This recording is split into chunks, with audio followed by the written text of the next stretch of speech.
네, 안녕하십니까. 공정하고 정확한 글로벌 종합일간지 아시아투데이 뉴스를 전해드립니다. 6월 24일 화요일 아투TV 데일리 뉴스 출발합니다.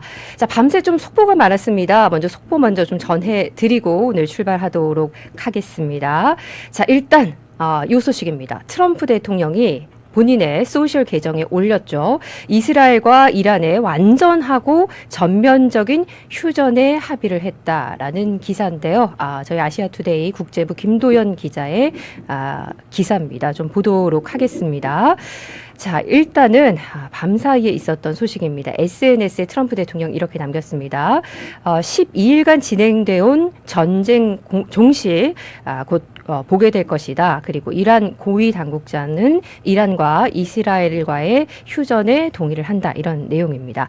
자, 23일 현지 시간 기준입니다. 23일 워싱턴 DC 기준 시간으로 트럼프 대통령이 이스라엘과 이란이 완전하고 전면적인 휴전에 합의했다라고 밝혔습니다. 영어 그대로는 complete and total이라고 썼습니다. complete, 완전하고 total, 종합적인 그런 휴전이다. 이렇게 남겼습니다.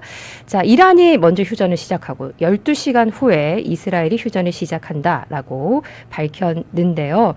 모든 것이 계획대로 진행된다는 가정 아래 이번 전쟁을 종결시킨 끈기와 용기 그리고 지혜를 축하한다. 이렇게 밝혔습니다. 자, 속보가 좀 더 있어서 말씀을 드리도록 하겠습니다. 네, 방금 또 이제 국제부에서 10시 52분에 저희가 올린 기사인데요. 이란 외무부도 이스라엘 공격 중단하면 우리도 대응을 하지 않는다. 요 기사입니다. 네, 지금 아시아투데이 홈페이지에 들어가면은 국제부 기사에 떠 있습니다. 트럼프 대통령이 이스라엘과 이란이 휴전 합의를 발표한 가운데 이란 외무부가 이스라엘 공격이 중단되면 대응하지 않겠다라고 밝혔습니다. 아바스 아락치 이란 외무부 장관이 23일 현지 시간으로 자신의 X 트위터에 거듭 밝혔듯이 이스라엘이 이란에 전쟁을 선포한 것이 그 반대가 아니다. 현재까지 휴전이나 군사작전 중단에 합의도 없다. 그러나 이스라엘 정권이 테헤란 시간으로 오전 4시까지 이란 국민에 대한 불법적인 공격을 중단하면 우리도 대응을 계속할 의도는 없다. 이렇게 밝혔습니다. 자, 그리고 유가는요. 트럼프 대통령의 이스라엘 이란 휴전 발표에 일주일 만에 최저 수준으로 급락을 했습니다. 참 유가 걱정 많이 했는데요. 자, 협의를 했다고 발표하면서 중동 지역의 원유 공급 차질 우려가 완화가 돼서 국제 유가가 일주일 만에 최저 수준으로 급락을 했습니다. 자, 그리고 밤새 마감된 뉴욕 증시를 좀 살펴보면요. 뉴욕 증시는 강세 마감을 했습니다. 이란의 절제된 보복 대응에 안도감으로 연준의 기준금리 조기 인하 기대감도 작용을 했고요. 중동 안정화 기대에 국제 유가가 또 7% 급락을 하면서 강세로 마감을 했습니다. S&P 지수 500 지수는 57.3포인트 오른 6025에 그리고 나스닥 지수는 183.57포인트 오른 19,630으로 마감을 했습니다. 다우존스 30 산업 평균 지수도 전거래일보다 374포인트 오른 42,581에 거래를 마쳤습니다. 자, 우리 증시 출발 상황도 잠시 한번 살펴보도록 하겠습니다. 자, 오늘 코스피 지수 지금 현재 82.27포인트 상승하고 있습니다. 2.73% 상승하고 있는 3,096.74 보이고 있습니다. 3,000p 역시 뚫고 있습니다. 코스피 지수도 상승하면서 출발했다는 소식 전해드리고요. 자, 아투TV 데일리 뉴스 오늘도 역시나 지면 일면 따끈따끈한 아시아투데이 신문도 있고요. 저희가 TV도 있습니다. 아시아투데이 신문 일면 함께 좀 살펴보도록 하겠습니다. 자, 이재명 대통령이 중동 상황이 위급하니 추가 대안을 강구해야 한다. 이렇게 밝혔고요. 국방장관의 첫 민간인 출신 안규백, 배경원 LGAI 원장, 과기 장관에 발탁됐다는 소식, 내각 인선 부분도 잠시 후에 좀 자세히 이야기해 보도록 하겠습니다. 자, 오늘은 대담으로 이어가 보도록 하겠습니다. 제가 참 좋아하는 분입니다. 제가 참 존경하는 분입니다. 예전에 제가 신임 대변인, 정말 아무것도 모르는 그 시절에 전당대회를 뛸 때 정말 많이 도와주시고 배울 점이 정말 많았던 이분은요. 사실 지도부와 상관없이 항상 국민의힘 대변인 자리를 좀 지키고 계시는 분인 것 같습니다. 그리고 국회에 굉장히 오래 계셔서 남들이 모르는 재미있는 소스들, 남들이 모르는 현장에서 모은 그런 정보들도 굉장히 많이 알고 계시는 분입니다. 자, 국민의힘 이준우 대변인 모셨습니다. 안녕하십니까? 네, 반갑습니다. 네, 반갑습니다. 예, 이제 저도 많이 좋아합니다. 예. 우리가 옛날 전당대회 때 그때 처음 만났었죠. 그때 너무 차분하고 그다음에 굉장히 프로페셔널한 모습에 저도 굉장히 좋아하고 배울 점이 많았다. 그래서 덕분에 좀 많이 견눈질을 하면서 배우기도 했었습니다. 감사합니다. 네네. 대변인님 근데 지도부와 상관없이 항상 국민의힘 대변인 자리를 지키고 계신 그 비결이 뭘까요? 아니, 정확하게 말하면 그건 아니에요. 지금 한 번 바뀌죠. 한 번 이제 바뀌었었고 김용태 비대위원장이 지금 새로 왔고 그 전에 고영세 비대위원장이 있었죠. 있었는데 근데 대선이라는 특수한 상황이 있다 보니까 새로 이제 당 대변을 뽑는 거 인선하는 게 좀 여의치 않았을 거예요. 대선에 집중해야 되다 보니까 또 대선 그 선대위에 대변인들 따로 또 있었었거든요. 그러다 보니까 굳이 이제 당에 있는 대변인 인선을 새롭게 할 이유가 없었지 않았는가. 그래서 겸손하게 말씀해 주시죠. 그래서 제가 버틸 수 있지 않았는가라고 생각합니다. 워낙 개인기가 뛰어나신 분이셔서 그렇지 않나 저는 생각을 해보고 마찬가지로 정권이 바뀌어도 항상 방송에 패널로 많이 나오십니다. 오늘도 오전에 또 방송 한 개 하시고 지금 아투TV 출연하시고 또 오후에는 KBS 하시는 거죠. KBS. 종횡무진 방송과 유튜브를 또 넘나들면서 많은 패널 활동을 하고 계시는데 또 오랜만에 아투TV 출연을 해주셔서 감사를 드립니다. 전에 장해찬 이제 전 최고 있을 때 그때 오후 2시인가요? 그때 이제 방송을 했었어요. 근데 하면서 워낙 대선 때문에 일이 많아지다 보니까 그때 이제 제가 잠깐 이제 여기 좀 참여를 못 하고 했었는데 다시 불러줘 가지고 친정에 온 것처럼 너무 편안한 느낌입니다. 감사합니다. 저도 친정 식구라고 그런 느낌이 듭니다. 자, 일단 요 이슈부터 좀 얘기를 해보도록 하겠습니다. 자, 장관 후보 11명이 지명이 됐습니다. 그 전에 좀 전에 신문 지면 일면 나온 거. 그 잠깐 얘기 좀 해볼까요? 저 일문 다시 한번 볼까요? 저기 중동의 상황 위급해가지고 추가 대안 강화라 그렇게 말씀하셨습니다. 이재명 대통령이. 근데 이재명 대통령이 그때 나토에 이제 불참하면서 뭐라고 얘기를 했었죠? 중동의 불확실성 때문에 못 간다라고 얘기했었는데요. 지금 방금 트럼프 대통령이 completely 아까 말씀 complete 또 뭐죠? 또 발음 되게 좋으시는데 complete and 뭐라고 했죠? perfect라고 했나요? perfect라 했나? 어쨌든 그렇게 해가지고 완벽하게 지금 complete and total totally 그렇게 이제 완전하게 이제 휴전 상태에 들어간다라고 얘기했고 24시간 후면은 완전한 휴전 상태 된다라고 본인이 아주 강하게 확실한 어조로 얘기를 했습니다. 그러면 뭐죠? 불확실성이 해소가 된 겁니다. 지금이라도 늦지 않은 거예요. 지금이라도 야 1억에 기름 넣어. 1억에 차키 어디 있어? 빨리 비행기 키 가져와. 해서 1억에 띄울 준비를 할 수 있습니다. 그래서 오늘 오후라도요 출발할 수 있습니다. 출발해서 나토에 참석해야죠. 나토에 지금 자유진영 32개 국가가 다 참여합니다. 정상들이 참여하고 거기 지금 IP4 이제 한국, 일본, 호주, 뉴질랜드 이렇게 4개 국가가 4년 연속으로 좀 참여하고 있지 않습니까? 그런 상황에서 우리가 먼저 손들면서 참석 안 할래라고 했더니 그 뒤에 일본하고 호주도 불참을 얘기하면서 장관을 보내겠다 한 거예요. 이럴 때 우리가 빨리 손들고 다시 돌아간다. 정상에 가겠다라고 하면요. 정상들 굉장히 그 유럽에 있는 정상들이 되게 반길 겁니다. 특히 누가? 트럼프가 더 좋아하겠죠. 왜냐하면 트럼프는 지금 이 IP4에서 본인이 할 얘기가 있어 합니다. 통상 외교 그리고 지금 우리나라 같은 경우는 이제 안보 문제가 있지 않습니까? 이제 주한미군 철수라든가 방위비 분담금 이런 문제가 있는 상황인데 대통령이 가서 관세 문제라든가 안보 문제 이런 거 먼저 화두를 그러니까 오늘 가서 당장 뭔가 협약을 맺지 못하겠지만 서로 입장을 확인하면서 물꼬를 틀 수 있는 이 계기만 만들어도 실무진들이 후차적으로 가서 협상할 수 있는 거거든요. 그래서 그래서 저는 오늘이라도 늦지 않았다. 빨리 1호기에 기름 넣고 활주를 깨끗이 비워서 뜰 준비를 해놔라. 그래서 가셔서 만나셔야 된다. 얼마 좋아요. 일본은 수상도 안 오고 호주도 총리가 안 오는데 우리는 대통령 직접 왔단 말이에요. 그러면 굉장히 오히려 더 돋보일 수 있는 기회인 거죠. 그래서 자유진영과 함께하는 건 좋다. 그리고 또 하나 추가로 말씀드리면 지금 그 우크라이나 러시아 전쟁하고 있는 중인데 이것도 언젠가 종전이 될 겁니다. 그러면은 재건 사업을 하게 될 거예요. 이 재건 사업이 엄청나게 큰 시장입니다. 원전 수출만큼 방산 수출만큼 큰 시장이기 때문에 자유진영 전부 다 이게 참여하려고 할 거예요. 근데 우리는 거기에 이제 무기 같은 거 도와주면서 정보 전략 같은 거 지원하고 있지 않습니까? 그걸로는 부족하죠. 지금 나토 32개 국가와 함께 얼굴을 맞대면서 자유진영으로서 우리가 확실한 우군이라는 걸 표시해 준다 그러면 우크라이나 재건 사업에 참여할 수 있는 기회가 훨씬 높아질 것이다. 이것까지 생각한다 그러면 지금 당장 기름을 채워서 떠날 준비를 해야 된다 말씀드립니다. 네.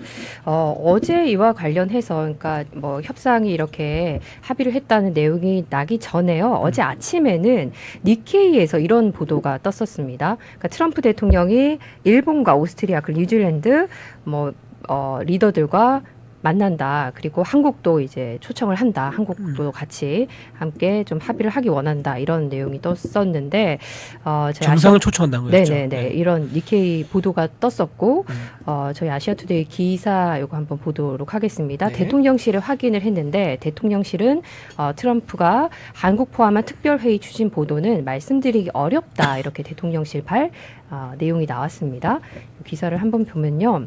네, 대통령실 트럼프 한 포함 특별회의 추진 보도 말씀드리기 어렵다라는 기사인데요. 나토 정상회의에 맞춰서 한국과 일본, 호주, 뉴질랜드 정상들과 특별회의 개최를 조정하고 있다는 외신 보도, 니케이 보도였습니다. 외교 안보 사안에 대해서 말씀드리기 어렵다 이렇게 이야기를 했습니다. 그리고 기자들과 대통령실에서 만나서 발표한 내용으로는 확인 중에 있으나 뚜렷한 입장은 아직이다. 그리고 이 해당 보도에 대해서 추측성 보도일 것이다. 아마 일본 정부도 정확히 말하기는 어려울 것으로 짐작된다. 니케이 기사에 부정확한 정보도 있다라고 짐작하고 있다라고 이렇게 얘기를 했습니다. 구체적인 추진 구체화되거나 방안이 나오면 밝힐 것이다. 이렇게 이야기를 했는데요. 그러면 여기서 이제 이거예요. 지금 부정확한 정보도 있어서 부정확한 정보도 있다고 짐작하고 있다고 하지 않습니까? 니케이가 그렇게 보도한 것 같다라고 이제 대통령실에서 얘기했는데 그러면 대통령실이 나토에다 확인하면 되잖아요.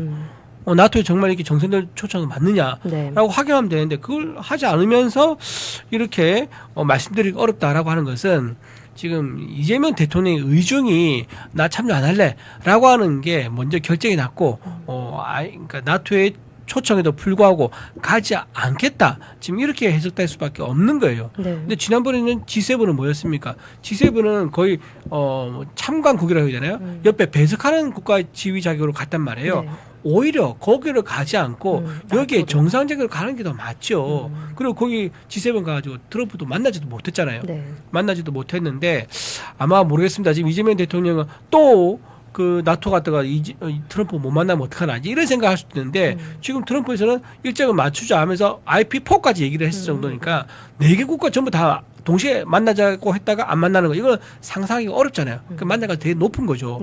이런 좋은 길을 날릴 이유가 도대체 뭐가 있느냐라고 생각하고 아마도 지금 이재명 대통령은 미국에 대해서 본인이 했던 과거 발언들 반미 발언을 많이 했었죠. 미군을 점령군이라 얘기했었고요. 또 동해에서 한미일 그 군사 훈련을 한 적이 있었는데 그때 몇 년 전이었죠. 한 3년 전이었는가요? 그때 그 군사 훈련 하는 거 가지고 아주 극렬한 친일 행위다라고 얘기했던 거예요. 친일 행위라는 것은 나라를 팔아먹는 행위인데 동해에서 한미일이 동북아 아시아 평화를 위해서 군사훈련하는데 이거를 친일 행위라고 한다? 굉장히 말도 안 되는 얘기였는데 어쨌든 그런 식으로 반미 발언을 많이 했기 때문에 아마도 본인도 좀 눈치를 많이 보고 있는 것 같아요. 그래서 결국은 정리를 하면은 러시아 중국, 북한 이 눈치를 보면서 나토에 불참을 결정한 게 아니겠느냐 이렇게 추측이 가능합니다. 지난번 그러니까 말씀하셨던 그 G7 같은 경우에도 네네. 트럼프 대통령과 만남이 이루어지지 않았었죠. 네네. 근데 저도 뭐 외신을 크로스 체킹을 하고 백악관 출입 기자들 뭐 정보 체킹도 좀 하고 하다 보면은 그때 당시에도 뭐 서로 예정이 돼 있다 이런 게 다 전부 다 대통령실 발 이야기예요. 백악관 공식 발표나 백악관 이야기는 없었고 대통령이 당선이 됐을 때도 마크 루비오 국무장관의 어떤 서면 발표는 있었는데 뭐 예를 들어 백악관의 한미 동맹은 철통이다 이런 이 워딩도 연합뉴스 기자 그리고 외신 기자들이 서면으로 백악관에 질의를 해서 이메일로 해서 받은 내용인데 백악관 관계자는 이렇게 나오지 정확하게 백악관에서 누가 그렇게 이야기를 했는지가 나오지가 않더라고요. 그렇죠. 네, 그래서 이런 앞으로 뭐 나토에 참석을 한다고 해도 혹은 앞으로 국민들이 기대하고 있는 정말 이제 가시적인 한미 동맹이 철통인가 아닌가 그리고 국익을 위해서 어떤 부분들을 좀 성과를 낼 수 있는가 이런 측면에서 봤을 때 잘할 수 있을까요? 어떻게? 그래서 저는 예상하고 이제 계십니까? 그걸로 이제 다 지금 앞으로 이제 한미 관계가 어떻게 될지 예측할 수 있을 것 같은 게 뭐냐면은 그 정상회담 통화를 했지 않습니까? 네. 그것도 3일째인가 나흘째 거의 되는 요 이제 넘어가는 순간에 통화를 한 건데 굉장히 늦게 통화를 한 거죠. 지난번에 문재인 전 대통령이나 박근혜 전 대통령 같은 경우는 뭐 그날 당일 한 적도 있고 바로 그날 오후에 그러니까 당선되고 4시간만 한 적도 있고 당일에 통화를 하고 가장 늦어도 그 다음날 아침에 통화를 했었단 말이에요. 근데 3일이나 늦었다? 그리고 통화를 하고 나서 트럼프 대통령이 자기 SNS를 굉장히 잘 활용합니다. SNS 통해 가지고 자신의 뜻이라든가 메시지를 바로바로 내는 스타일이거든요. 오늘도 저렇게 completely, totally 이렇게 이제 휴전이 됐다라는 그것도 SNS에 자기가 올린 거예요. 그런데 이재명 대통령과 통화한 내용은 자기 SNS에 안 올렸어요. 야, 그걸 보고 뭔가 좋지 않은 기류다라고 이제 생각할 수밖에 없는 거죠. 그래서 이재명 대통령이 당선되고 나서 한미 관계가 쉽지 않겠구나라는 것은 대체적인 이제 외교가의 평가인 것 같아요. 백악관 캐롤라인 레비 대변인 같은 경우에도 제가 1기 때 그 대변인과 대변인을 굉장히 좀 제가 유심히 보거든요. 선배님도 굉장히 유심히 보고. 사실 대변인이 그 역할이 그런 것 같아요. 그 한 정치인을 어떻게 다르게 보이게 만들 수 있는 게 바로 대변인이다. 이런 생각이 좀 들거든요. 근데 1기 때 대변인도 굉장히 훌륭했습니다. 트럼프 1기 때. 근데 지금 현재 대변인과 비교를 해보면 1기 때 케일리 맥기너니 대변인은 브리핑 자료를 굉장히 많이, 그러니까 거의 막 이만큼 파일을 가지고 와서 굉장히 많이 보면서 읽는 장면이 많았는데 이번 대변인은 1기 때 대변인하고 비교해서는 자료를 많이 자료에 그냥 종이 몇 장 그리고 많이 보지 않고 많이 이야기를 해요. 그리고 캠프에 있을 때 이 캐롤라인 레빗이 뭐라고 얘기를 했었냐면 나는 트럼프의 모든 생각과 트럼프의 모든 행정 정책이 내 머릿속에 다 있어서 난 방송 출연할 때 대본 필요 없어 이렇게 얘기한 적이 있었거든요. 근데 그날 이제 한국에 대한 질문을 했을 때 마차 뒤졌잖아. 있는데요 하면서 찾아봤는데 없네요. 이렇게 됐던 보면은 어떤 점을 좀 시사해 주는지 판단은 뭐 국민과 시청자 몫으로 좀 돌리도록 하겠습니다. 자, 지금 저희 아토TV 데일리 뉴스 요 방송도 대담도 진행하고 있고요. 김민석 국무총리 후보자 인사청문회도 실시간으로 방송이 되고 있습니다. 자, 어제 장관 후보 11명이 지명이 됐습니다. 국방의 안규백, 통일장관의 정동영, 여가의 강선우. 자, 이 기사 한번 보도록 하겠습니다. 어제 이제 요 기사가 나왔습니다. 일단 온라인으로 아시아투데이 기사가 나왔는데요. 이 대통령, 이 장관 후보 11명 지명, 이렇게 사진과 이름이 쭉 나왔습니다. 자, 23일 강훈식 대통령 비서실장이 브리핑을 통해서 장관급 내각 인선이 발표가 됐습니다. 자, 윗줄부터 쭉 보시면 배경은 과학기술정보통신부 장관 후보자, 조현 외교부 장관 후보자, 정동영 통일부 장관 후보자 쭉 나와 있고요. 그리고 아랫줄에도 강선우 여성가족부 장관, 전재수 해양수산부 장관 쭉 이렇게 나와 있습니다. 11개 부처 장관 후보자를 지명을 했는데요. 이 인선 어떻게 보고 계십니까? 저는요 지금 이제 몇몇 분들 전적으로 한번 말씀드릴게요. 전체적으로 보면은 제가 보기에는 지금 11명 했는데 네. 이 중에 5명이 이제 현역 국회의원입니다. 그리고 권오을 의원 포함하면 전 국회의원이죠. 네. 한나라당 시절에 국회의원 하시던 분인데 지금 저쪽으로 당을 옮겨가지고 저기서 보훈부 장관 얘기가 나왔습니다. 이렇게 전 현직 국회의원이 6명이나 된다라는 것은 인사청문회 통과를 굉장히 방점을 두고 있다. 왜냐하면 전 현직 국회의원들은 장점이 분명히 있습니다. 그러니까 정무적인 판단력이 굉장히 훈련도 받고 검증이 돼가지고 어떤 부처를 이끌 때 힘있게 부처의 힘을 북돋아주는 이제 그런 역할을 분명히 하죠.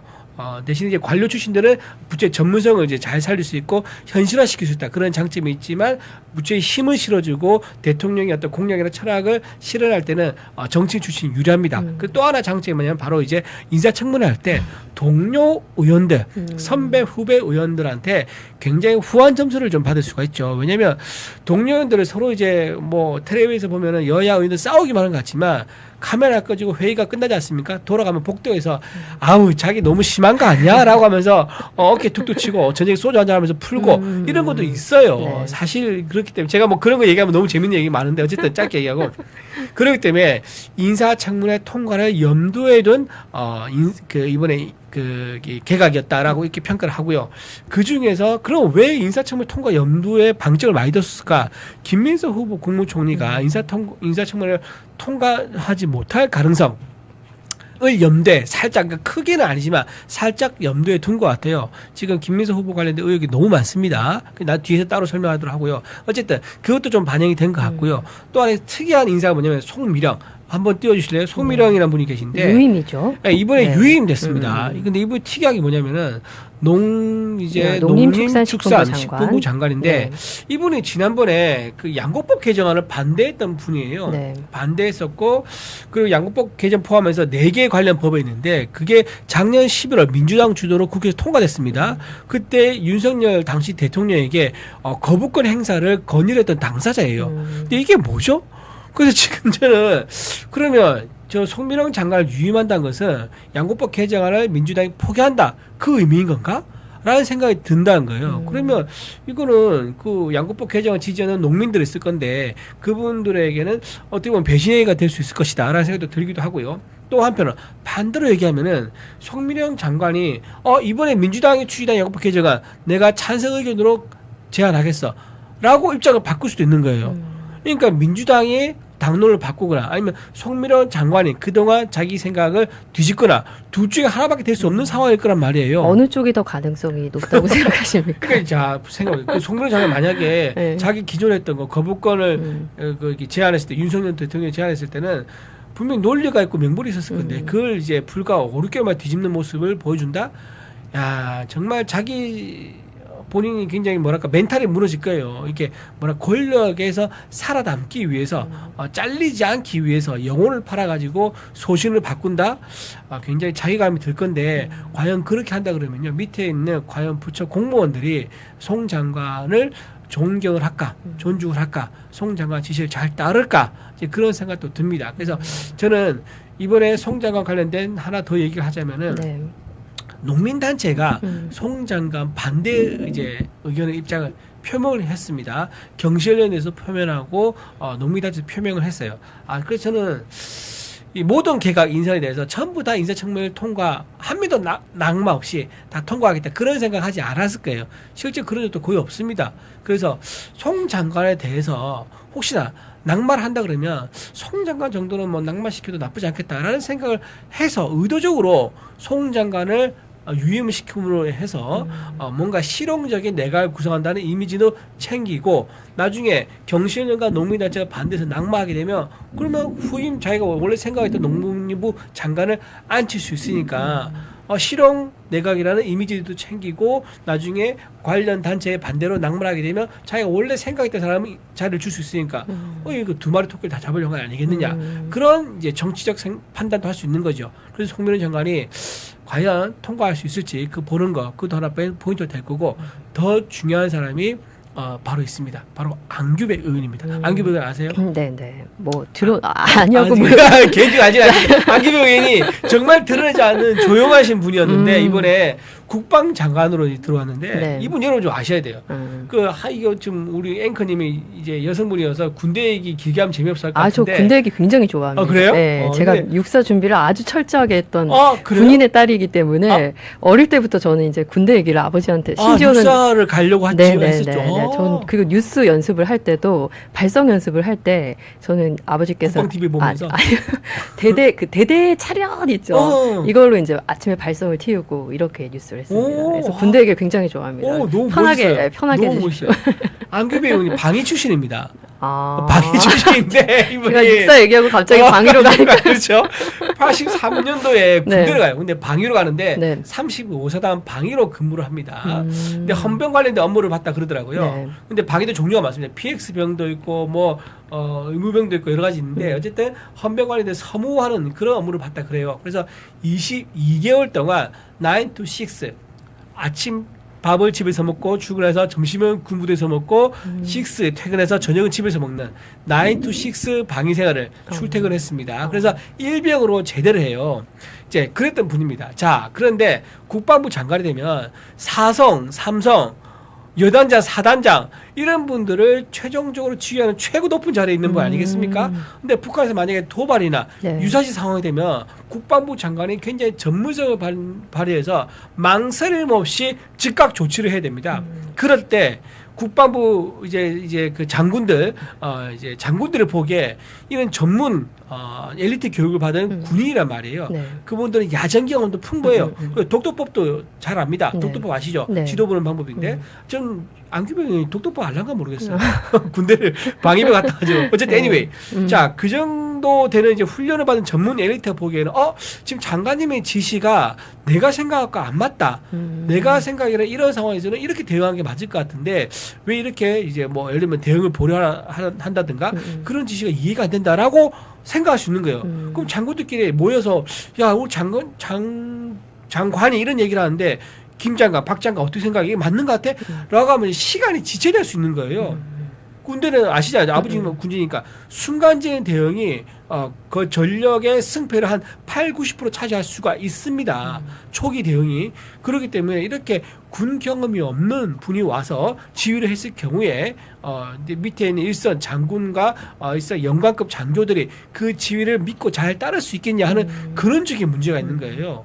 그건 굉장히 세계 유일의 분단 국가이기 때문에 다른 나라 같으면 모르겠지만 접경 지역을 바로 휴전선에 맞붙어 있는 상황 아닙니까? 그런 상황에서 방위병 출신이 그런 스타 장군들을 이끈다? 좀 이제 잘 통솔에 대한 의문이 든다 하나. 두 번째 이게 중요합니다. 네. 이분이 안보 의식이 굉장히 좀 부족한 것 같아요. 2022년 9월입니다. 정말 쇼킹한 사건이 터지는데요. 동해에서 대잠 훈련이 있습니다. 이 대잠 훈련은 잠수함 훈련인데 네. 한미일이 대잠 훈련을 2022년에 하기로 돼 있었는데 갑자기 이분이요 자기 페이스북에다가 대잠 훈련 날짜와 그리고 장소까지 공개해버린 거예요.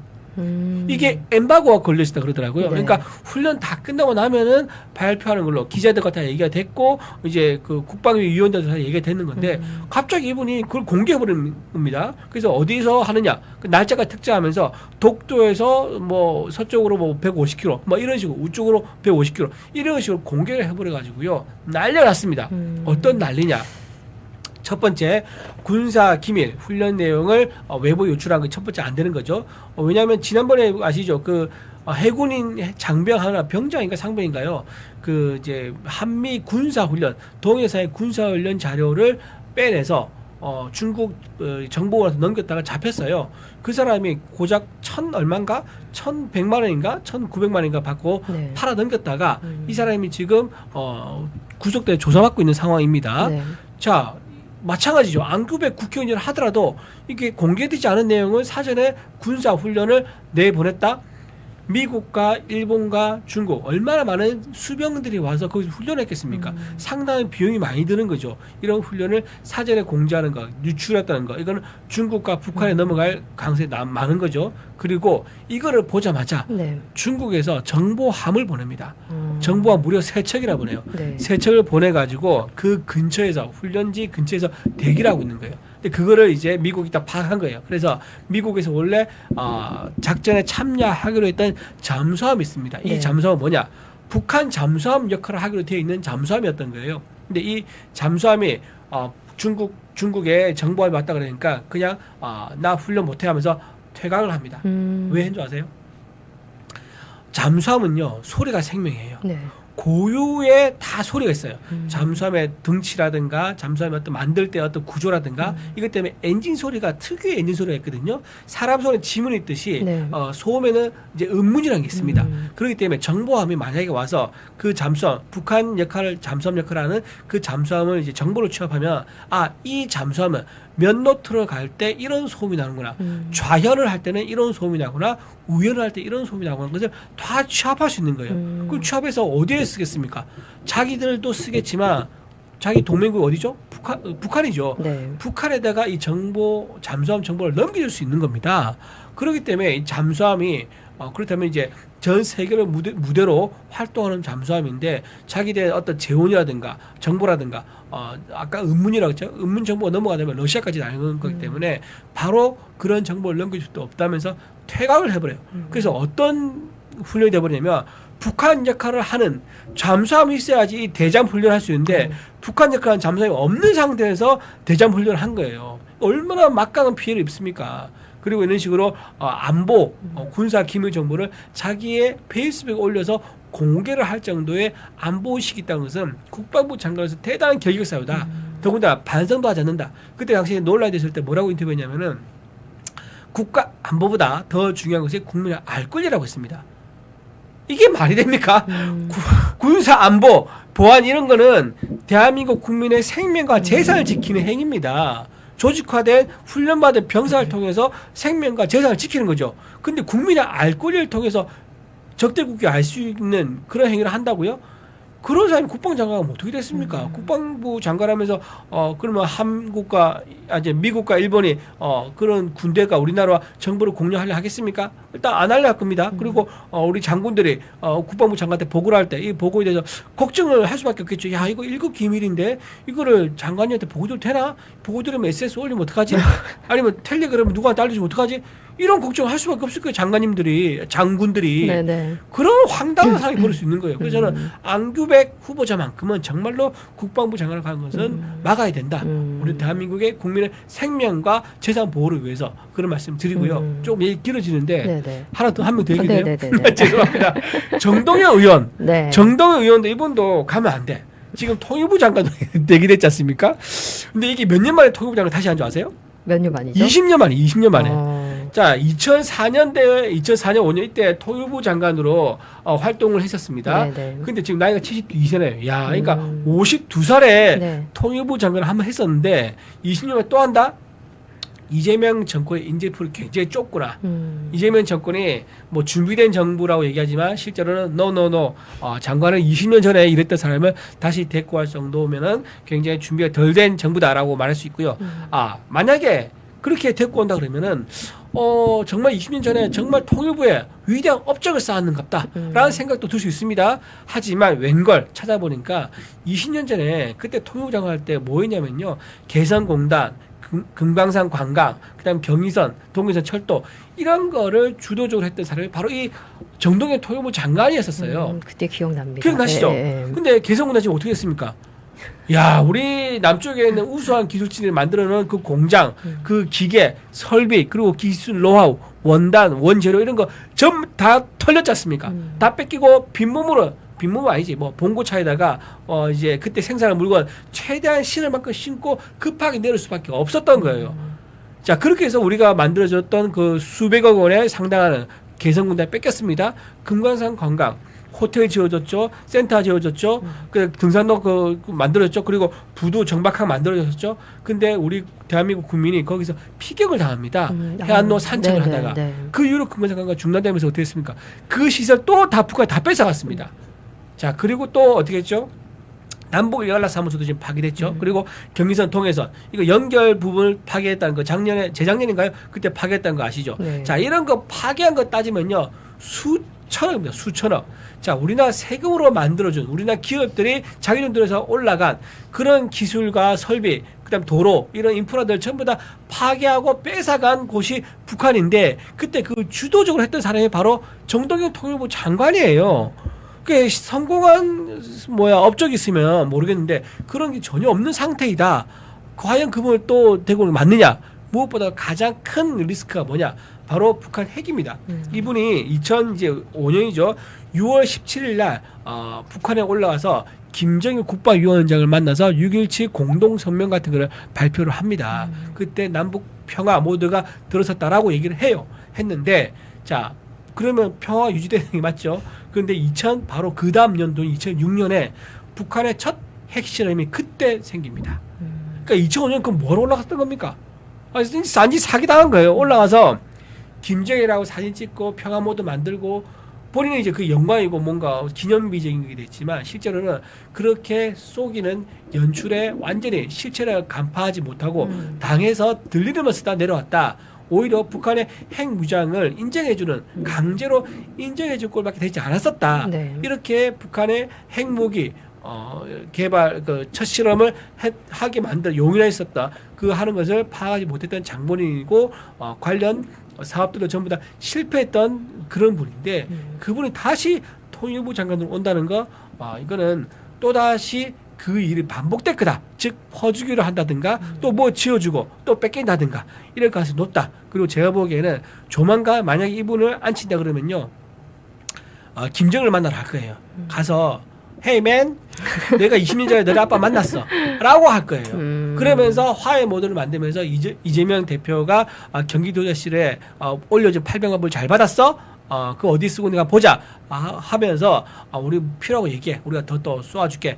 그때는 경기도지사이기 때문에 800만 불밖에 못 보냈지만 지금은 대통령이라서 뭐 8천억 불 보내줄까? 어떻게 뭘 원해? 라고 하면서 또 퍼주기를 할 가능성이 높다. 그러면 그 퍼주기 모드로 인해서 또다시 박선원 이제 민주당 의원이죠. 그분이 노벨 평화상을 추진하지 않을까. 트럼프에 이어서 그런 것까지도 상상이 가능하기 때문에 저는 정동영 의장은 정말 통일장관으로 가는 거는 있을 수 없다. 그렇게 말씀드립니다.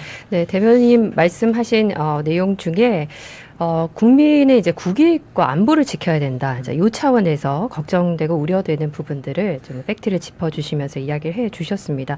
사실 군사 기밀 같은 경우에는 저도 여담입니다만 아버지께서 사관학교 졸업하시고 야전생활 휴전선에서 하시다가 전역을 하신 후에 이제 결혼을 하시고 저희들이 태어났거든요. 그래요? 네, 뭐 장군이나 이렇게 끝까지 이렇게 다시 안 가셨구나. 네, 그래서 제가 이제 목표가 아버지께서 못 따신 별을 내가 달고 싶다. 이제 이런 마음에서 사관학교 준비를 하셨는데 평생 동안 그때 왜 휴전선에서 어떤 일이 있었는지 왜 전역을 하셨는지 물어봐도 그건 군사 기밀이라서 말해 줄 수 없다. 눈 감으시는 그때까지도 말씀 안 해주셨어요. 그래서 아버지 그 동기들 사관학교 동기들이나 야전에 같이 계셨던 뭐 분들에게 물어봐도 왜 저희 아버지 그때 전역하셨어요? 어떤 일이 있었어요? 물어보면 그냥 부하가 뭔가 잘못했는데 본인이 뒤집어 쓰고 나오기로 결정을 하신 거야. 이렇게만 얘기를 하시지 군사 기밀이기 때문에 그건 얘기해 줄 수 없다. 그러니까 군사 기밀이라는 그 무거움을 저는 되게 어릴 때부터 들었었어요. 그렇죠. 이게 뭐 어마어마한 큰 국가적인 일도 아니고 그렇죠. 그다음에 뭐 일개 이제 장교인데 장교가 있었던 일인데 그거를 자녀에게 뭐 조용히 얘기해 줄 수 있잖아. 아빠가 이랬고 누가 뭐 이러면서 얘기할 수 있는데. 근데 뭐 SNS 없는 시대였기 때문에. 근데 그거를 군사 기밀이기 때문에 말을 해줄 수 없어라는 군인 출신 아버지의 그 무거운 입이 저는 아직까지도 굉장히 오히려 일반 사병들이요. 이제 그런 무용담 되게 많아요. 자기 간첩 잡은 얘기라든가 뭐 간첩 잡은 얘기.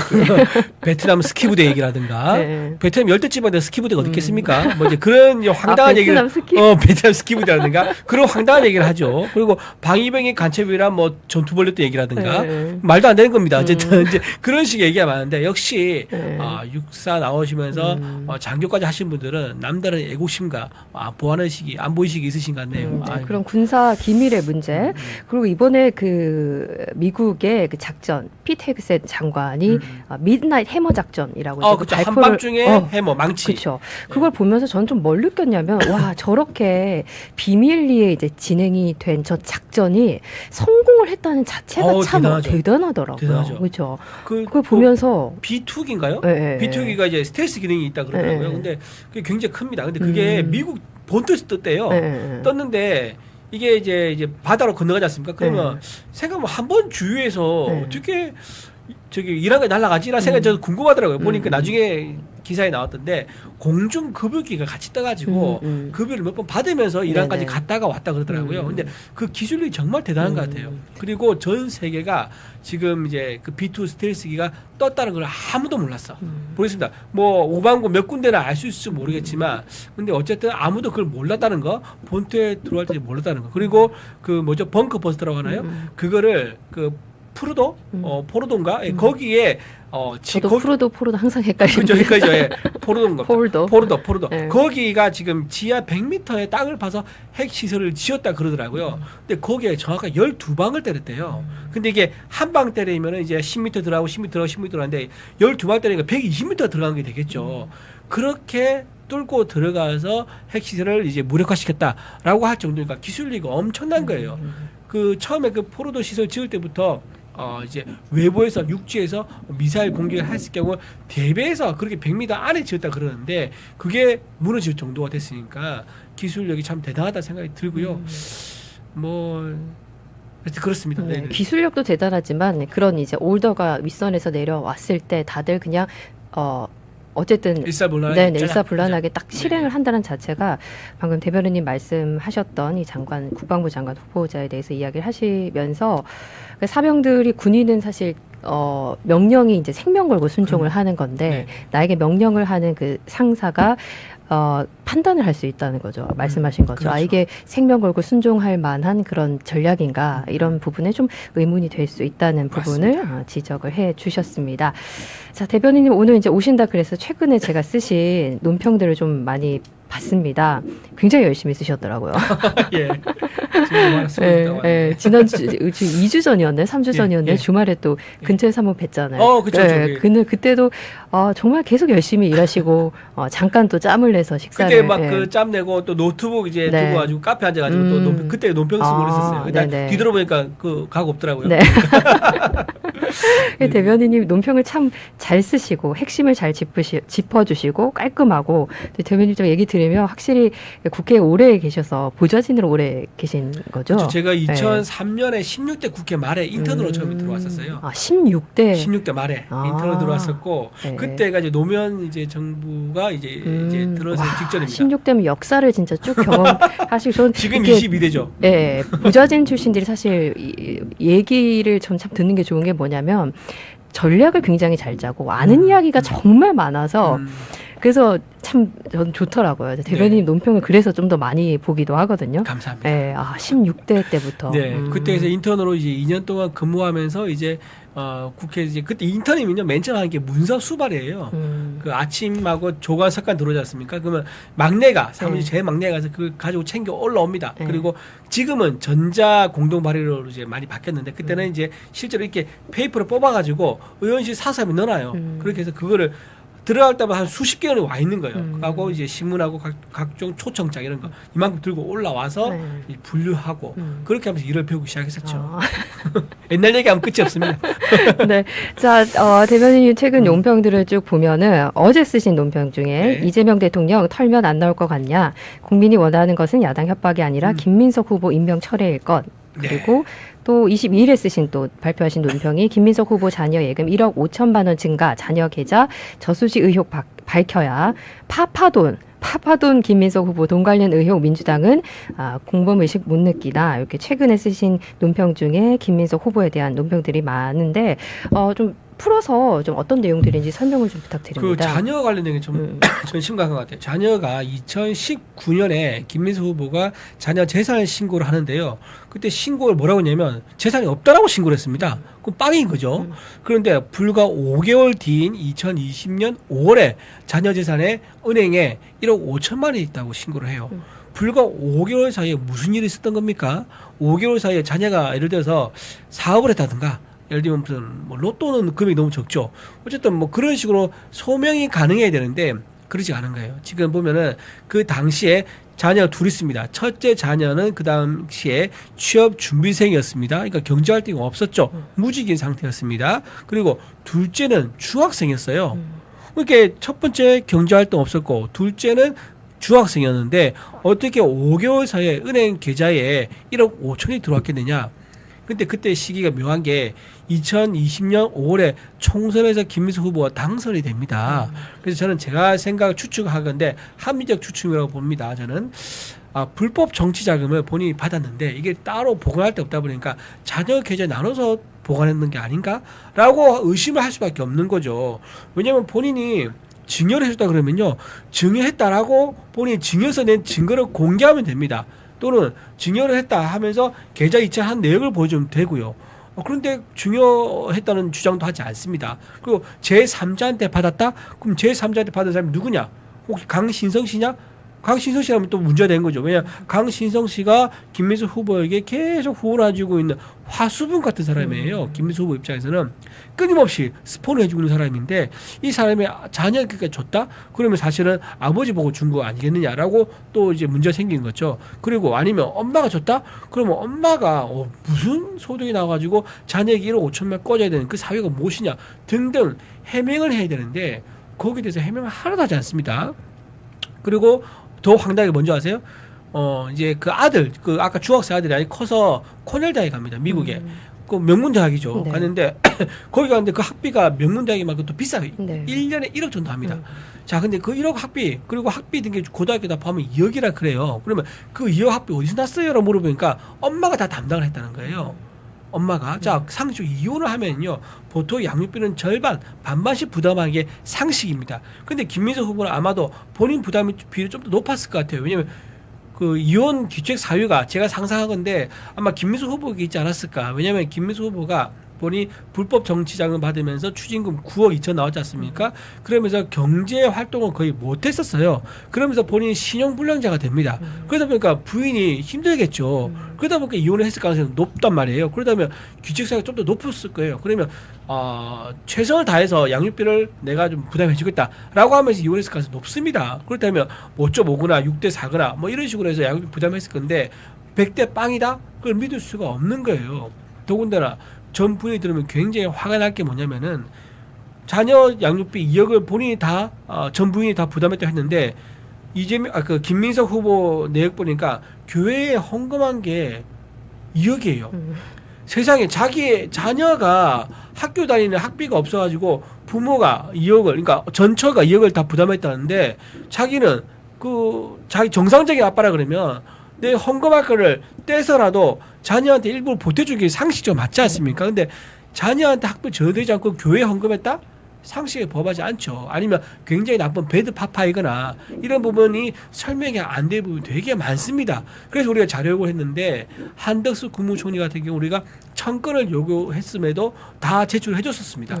그런데 지금 어떻습니까? 김민수 후보 같은 경우는 4건밖에 자료 요구를 안 했는데 지금 제출한 게 7건인데 대부분이 뭐 개인정보 동의하지 않아서 제출할 수 없습니다.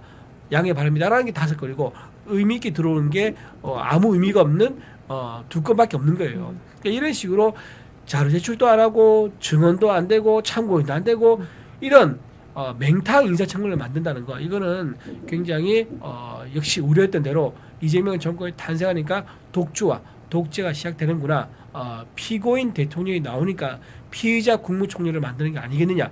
굉장히 우려됩니다. 네, 국민의힘 이준우 대변인의 의견 논평 한번 들여보셨고요. 지금 아토TV에서 김민석 국무총리 후보자의 인사청문회가 실시간으로 방송이 되고 있습니다. 여러분께서 보시면서 또 객관적으로 판단해 보시면 될 것 같습니다. 자, 아시아투데이 TV 이지의 데일리 뉴스 오늘 이렇게 이준우 대변인과 함께 했고요. 끝으로 국민의힘 전당대회 관련해서 30초 정도 네.